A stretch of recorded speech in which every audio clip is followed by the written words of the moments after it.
Hey, welcome back to Eakin It Real. Eakin It Real. with Mr. Eakin himself today. We're happy to have you on, Mr. Eakin. Well, Yes, I'm glad sir. to be here. I'm a little nervous being between you two, but I'm happy to be here. I'm nervous being next to Mr. Eakin. And I say the wrong thing. Yeah? Yeah, you can't hold anything There's the against door. us today. This is all off record. All right. What exactly do you do here? That's what I was going to ask you. So I hide upstairs, but I do see you down here working hard every day. Next question. He tried to hurry up on that one. So, how did you get into this business? Through my church, of all things. I had a general manager for a local dealership, and his owner was wanting to sell the store, and he came to me because he thought I had the finances to arrange the financial side of it. And anyway, I kind of got in that way.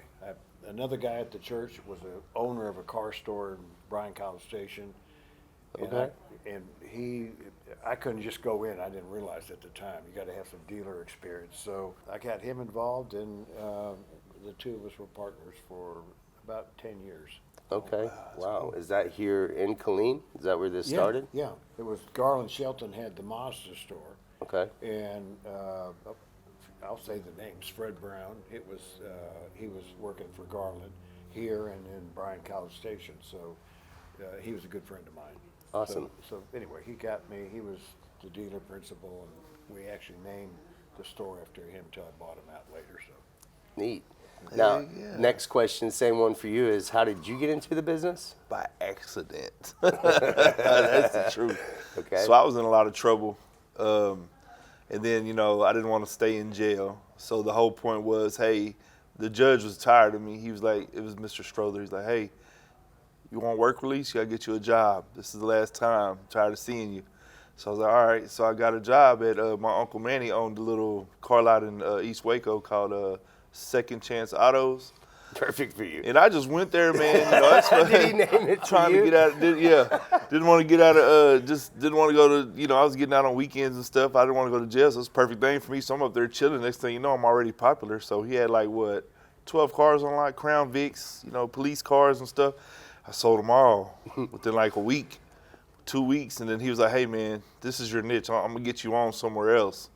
And I was like, "No, I'm staying right here. I'm chilling." And he was just adamant and took me to Marstaller Motors. That was my first dealership Where's that at? in Waco. It was Marstaller Lincoln Mercury. Okay. Wow. So that's where I started, December 16th, 2010. Man, I've been knowing you now for, since 2019, 19. and I did not know that. Yeah. Yeah, I didn't know that. So Marstaller did not want to hire me because I looked like not a guy that you want to hire up there. It was funny, man. He was like, Did you have all of the tattoos at that time? I didn't have as many, but I did. I had braids. I had a grill. It was whole two different walks of life. You know what I'm saying? Yeah. So he gave me a chance. I told him when I walked in there, his name was Jeff Hanna. I said, man, if you don't want to hire me, that's cool. Shoot, it's your loss. And he was just like, well, hold on, because they're trying to make me the porter or a detail guy. I was like, no, I don't do hard work, sir. There's no way. So we're actually lucky to have the Champ here today. It was a rough night for Champ. He got out of here about 1:45 in the morning and sold 7 or 8 cars yesterday. Slap him on camera. It was 7 or 8. 8. Okay, it was 8. So he walked in at 42 cars in the morning, and I said morning because that was probably the first time I've seen you before noon, and left at 50 cars for the day, for the month. my goodness, 50. Just went ahead and hung half 100 for the month of June. And I just want to tell you thank you. That helps out so tremendously, Yes, and I'm sir. sure that every one of your customers are happy with you. amazing. Absolutely. I mean, Superman. Thank are you. amazing. I just really wanted to beat Waco. They're my boys down there. I wanted to beat y'all. We beat y'all again this month. It feels good. It's 2 times this year. Yeah, 2 times this year. 2 times since February. Yeah. Who is your role model? I'd have to say my father-in-law, the best salesman I've ever met. So he got me into I started in the insurance business, Okay. doing door-to-door, selling life insurance. Pretty hard way to make a living, but I was real good at it. They gave me an office here in Killeen. I ended up the first year for the company. We had a company all over the world, a life insurance company. But we got the first award and it was presented by John Eisenhower, President Ike's brother, Okay. in Philadelphia, to me, and I still have it in my office. But it was anyway. I had 40 people that worked for me. We sold a lot of life insurance. So. I did door to door for a little bit. It was a Kirby vacuum cleaners. Oh yeah, that was them And I made a lot of money. It was supposed to be for what's that called? When you get in trouble, you gotta do it for free. Community service. Community service, Okay. yeah. So I did it for community service just to do something. He said, if you I put you on the Kirby's and we get your hours out the way. I said, okay. I made some good money selling Kirby's. Man, how did Kirby get that deal worked out with the system? Some free work, free sales, like. Man, I don't know. I know I That's made interesting. every vacuum I sold. I made $700 off one vacuum. Wow. And I was averaging like one a day. So It's what, pretty good. what did a vacuum sell for? It sold for they're all financed for like $4,000, $3,800. Good gracious. So one time on my day off, one showed up my door, and I've never been the guy. And on my day off, he got in the house, and he ended up like dumping a whole bottle of sand in my carpet. Yeah. And it made me. I was like, that better get that That's up. what we do. That better get that up. And then he got it up. I'm like, how much? And I kept saying during the thing, I'm like, how much is it? don't Just tell tell you me how till much the it is. end. And they wouldn't tell me. I was like, get out. Yeah. Do they still make Kirby's? I have no Yes, idea. they actually do. Do they? Yeah, they still do, and they still do it door to door. Oh, wow. I hired a Kirby vacuum cleaner and a salesperson once, and they did really well. And this was back in Lawton, Oklahoma. But the best salesperson I ever met sold meat door to door. There you go. Meat Wow. door to door. Like pulled up, and Yeah. it was another day off. Like, you know, they only get me on my day off at home, and I just went shopping. I had 3 babies at the time, so you know how that looks when you pack it in the freezer out. And he lays out all this meat, and it was a great deal. I said, man, as great a deal as that is, I literally couldn't put it in my freezer, so I can't buy it. Right. And he looked at me and he says, if I can't get all this meat in your freezer, then it's free. I said, man, just let me pay you for this meat. was good. Just get over it Yeah. there. Who is your favorite musician?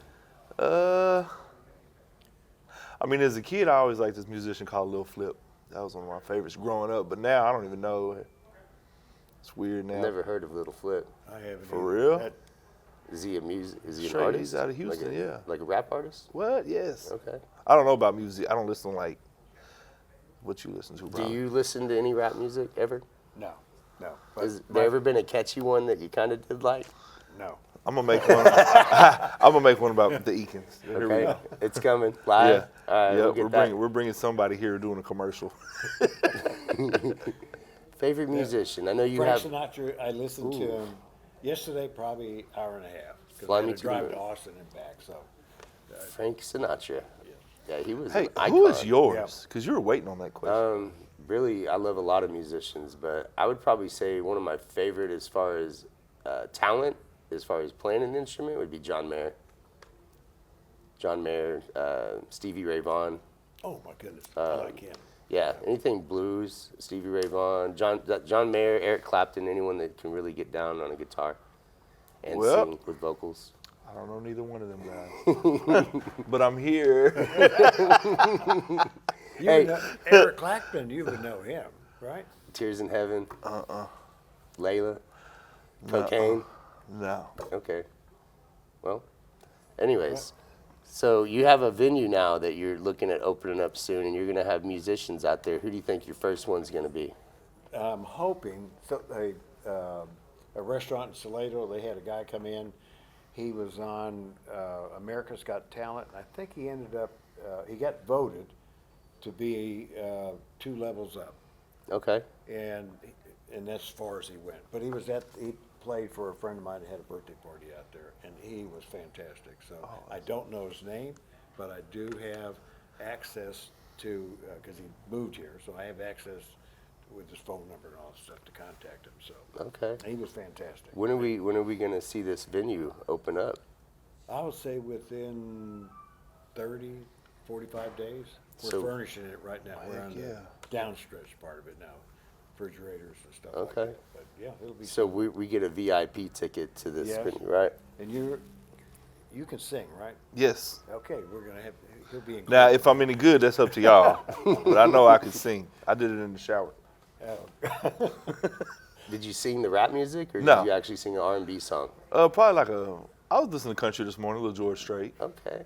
Yeah, I don't listen to that heavy metal stuff you listen to. George Strait, he was in Killeen. When he first started, he played at Killeen High School. Really? Yeah. What? Can you believe that? No, No, me neither. And all our friends, one, Diane Connell, I'll say her name, but she was in the car business, her husband. They sat in the front row because they all knew he was handsome. So, Oh, wow. Yeah. That's how it's going to be when I He was sing. really good. You know, I didn't even heard his name, but he ended up being obviously very good. Very good. Heck yeah. My dad was telling me, my dad and them grew up here in Killeen, and he told me that Elvis used to live here. I was like, what, in Killeen? Yeah. Right outside the East Gate. That's crazy. So, this is a two-part question, and I hope you don't get mad at me for the first part of it, but how old are you? 78. You're 78. Yep. 78 years young. He's growing like Benjamin Button. We're going Man, backwards, baby. He looks better than most 45, 50-year-olds that I see these days. So, leading to the next question is there's a rumor that you've climbed Mount Kilimanjaro and you're going to do it again. Yes, I did it when I turned 74. I'm going to do it next year. I turned 79 this year. And then next year I'm doing it for my 80th birthday. So Like a real mountain? Like it's Yeah. it's the highest mountain, freestanding mountain in the world. yeah, in the world. Oh, man. Yep. Like, how do you train for that? A lot of walking with a backpack. I do Nolanville Hill because you got to find, it's about the only hill around here. Yeah. So I do it several times every morning when I get See- about 8 months out. Then I start. Or biking too is another good. Anything to do with your legs. Wow. So we know for sure you're not scared of heights. No. And you was a pilot too, right? Yep. Skydive, pilot. I don't want to go through. You name it, I've done it. So. That's pretty Unbelievable. awesome. So after that, what's next? Selling cars, baby. Yeah. I mean, Selling you can't cars. stop There there. we go. Can't stop Selling there. cars. Golly. I've thought about taking up. I gave up flying about 4 years ago, but I used to be a sailor, and I'm thinking about getting Get out of here. getting another sailboat. My last one was called the Three Sisters. It was a catamaran, a 4-bedroom, real nice Yeah. one. I never stepped foot on it. It was in a Waco, and the hurricane came over and sunk it. So Dang. that was when was that hurricane? 5 years ago or something like that. But anyway, That's awesome. So when you sail, is that going to be the next adventure? You're going to sail so far to you're going to sail across the. There's a guy that's doing that currently as we speak in a sailboat. I don't know if you knew that or not, but he was basically going around the world, and he's got a one-person sailboat. He's out in the ocean right now. Well, don't forget about us over here. I'll go. really? If I could take some days off, heck yeah. So I'm trying to get a boat slip right now, and they're all taken. So I've got a place in Mexico on the coast that the marina's right behind it, but naturally all the slips are gone. So they got me on a waiting list because you can't just buy a sailboat and not have a place to. Yeah, you gotta- moor it. So Yep. Actually, I used to have a catamaran. That was my first boat. Really? Yep.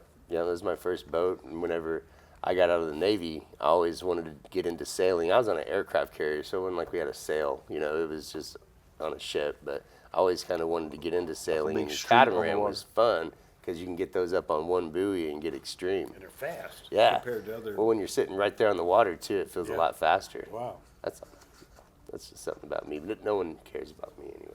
Yeah, we do. Here's a deal maker. Quit playing. So, tell me about yesterday. What kind of work? How do you get 8 out in a 8-hour day? One, it ain't an 8-hour day. That's number one. And it's really, you got to be built for it. You got to be mentally ready because it is stressful. Yeah. Because you got to think you're selling one, you're putting another one together, you're adding another one together. They're all sitting there, they're all looking at you like this. Yeah. Like, hey, you almost done? Like, no, I'm not almost done. Just sit there. I'm getting to you. So then you got to think once you get the deal done, you give it to finance, and you got to go gas the car up. Then you got to move the cars because there's 2 cars in front of it. So you got to move 3 cars to get to that car. Then you finally get to that car. Then you got to find the gas car that you can never find. So then you got to figure that part out. Then you got to put gas, bring it in. Then you got to go into the Kia Connect. Then you got to hook them up to Kia. Then you got to hook their phone up to Bluetooth, and you got to do that times 8 because all of them were new yesterday. I think So it's a that's, process, I but think I a lot love of people it. don't see that or know what we do like that, you know, especially you.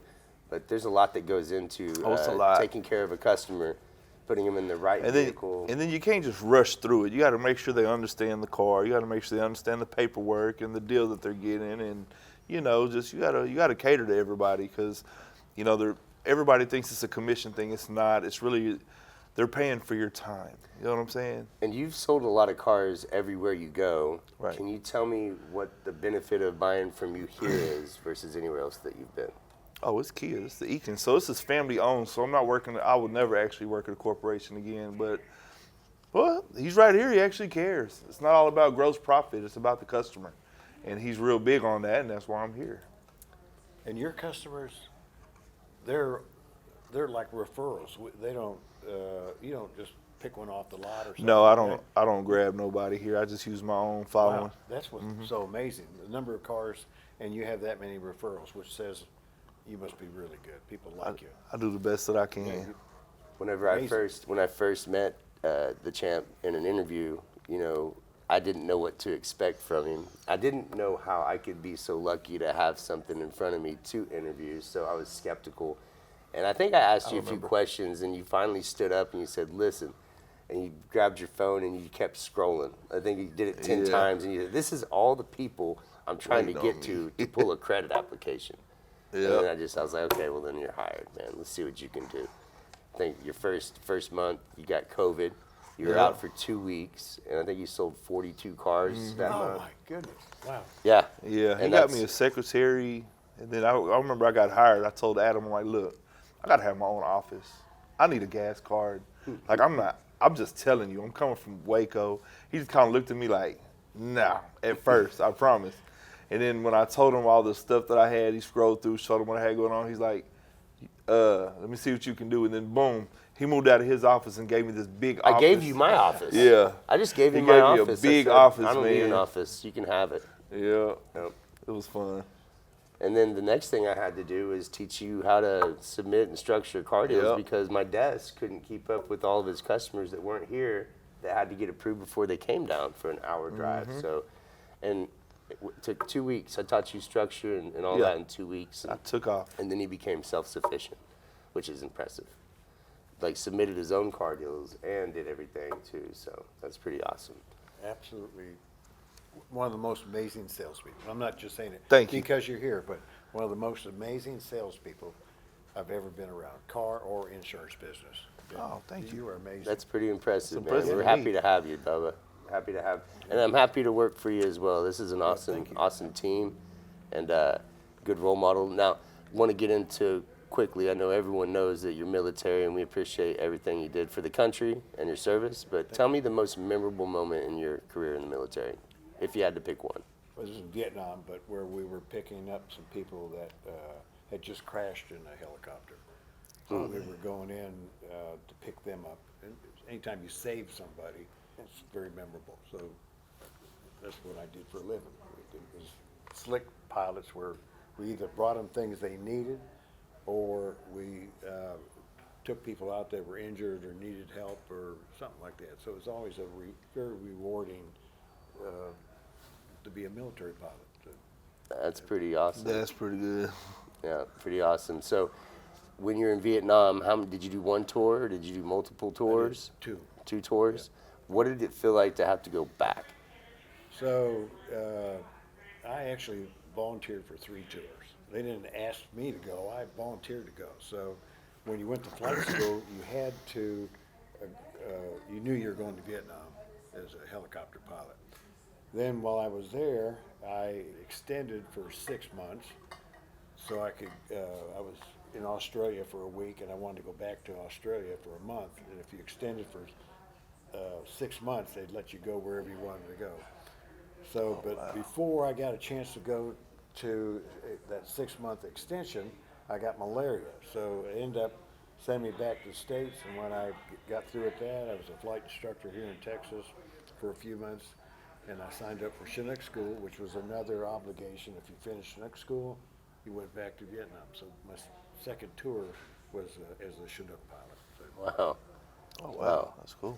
What advice would you give some young person that's going into the workforce or that's just graduating college or high school? What advice would you give somebody that's just starting out? So, from my perspective, the most important person in most organizations are salespeople, because they're the ones that generate the income.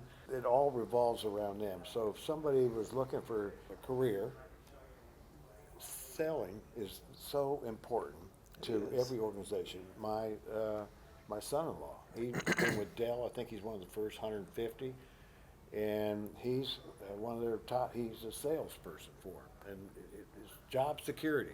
Yeah. It's total job security. Every time they spin them off and give them all, they buy them back as soon as they're allowed to. Yeah. He's with one of the companies they spin off. But it's, I would say if you could get into sales, you're indispensable to just about anybody if you're really good at it. Like this guy here, he's. Yeah.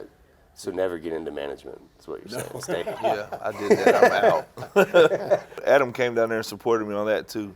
That made me the manager of the Volkswagen in Waco. Oh, yeah. Try to help him get his numbers up. I had a little fun, but yeah, it wasn't for me. I hurried up and got out of there. Stressful, you're babysitting, and you get less money. I was like, oh no, I'm good. Well, I didn't want to get into it either, but it was by default. Yeah. Like, it just kind of accidentally happened, and then from there, you just. You're good at it though. No. So how long have you been in the car business then? Oh. I was 19 whenever I got in the car yeah? business, Wow. and I'm 44. Yeah, So wow. it's been a minute, 23, 24, 5 years, something like that. And it's never really felt like work, you know. My dad had a construction company, and so from the age of 10, I was getting up at 5 in the morning helping lay concrete, and so I knew what I didn't want to do when I got out of school. And, but yeah, it's never felt like work, you know. Yeah, I've I always love it. liked to talk. I've always liked to cut up and meet people.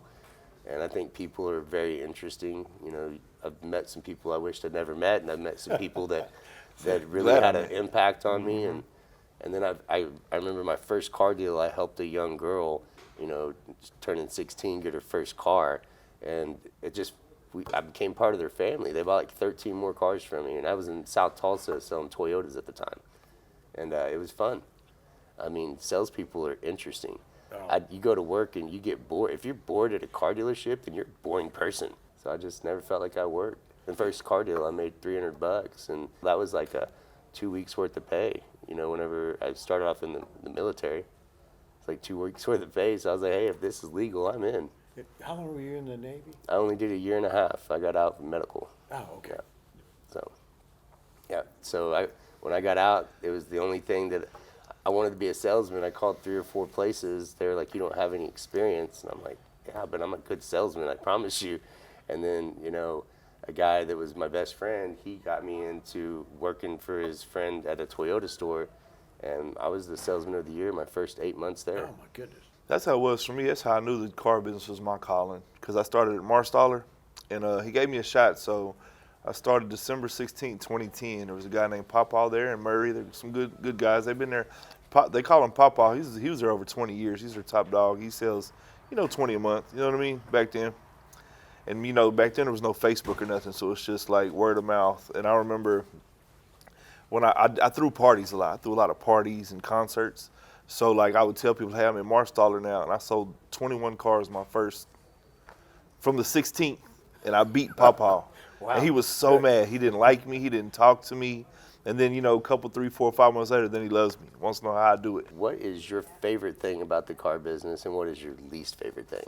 My favorite is the people that work with us. That we, from the service department, the managers, the guys that work in the back, we just have it's like a big family that we're involved with here. And it's you just feel comfortable coming here, or I do, and walking around watching people do different things. Some of your customers, I'm always amazed that we're like, hey, Chad's not going to be here for 2 hours. You want somebody else help you? Nope, we're waiting for you. That's kind of, you see those relationships with the people that are working here, and it's just nice to be here. So your least favorite thing? In this business is See, I have to think about that because I can't. Nothing pops up in my mind. But I guess driving through the parking lot, so many cars, it's hard to get through it. I'm working on that. What about you though? What's your favorite and least favorite? My favorite thing is seeing somebody get blessed, to be honest, and also seeing someone's career just take off and seeing them do better in life and get better. Least favorite thing is seeing someone take an opportunity that was given to them with high hopes and then them just, not take advantage of it and then not be in the business very long. And that's my least favorite thing. So, guys, we're going to see you next week. I hope you enjoyed this. Thank you, Dennis, for coming on and being with us today. I enjoyed it. It was a blast. Thanks for letting me be with you guys. Yes, sir. Champ, thanks Eakin for driving real. in. This is Mr. Eakin, so all we can do is keep it real. Yes, sir. All right, guys. Next week.